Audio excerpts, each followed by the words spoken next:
So I like question stem first. Some others like stimulus first.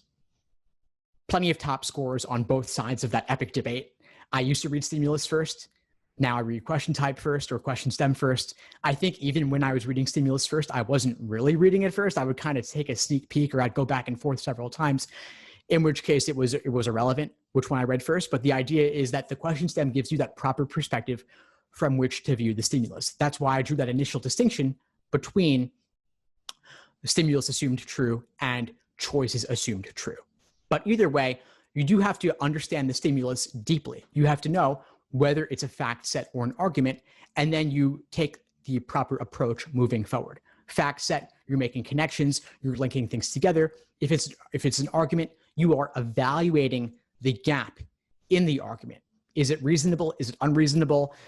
Those who have been to law school, I haven't, they'll tell you there's this reasonable person test where it's really in the eye of the beholder. It's based on common sense, whatever that is. The good news is the LSAT is not asking you to evaluate how reasonable something is. That even can't really be quantified that well. But I say reasonability because, and I'm not sure if that's a word, by the way, the idea is that you want to engage with the argument in a real world sense, like you were having a conversation with somebody. Logical reasoning is not really about formulas. It's not really about diagramming.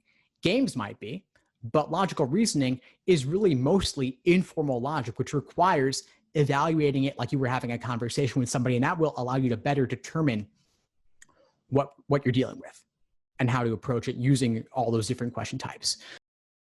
Thanks for tuning into the show. Please subscribe if you haven't done so already to be notified of new episodes as I release them, and feel free to reach out if you need anything at all as you move forward with your prep. I'm happy to help however I can. In the meantime, I'll wish you all the best and take care.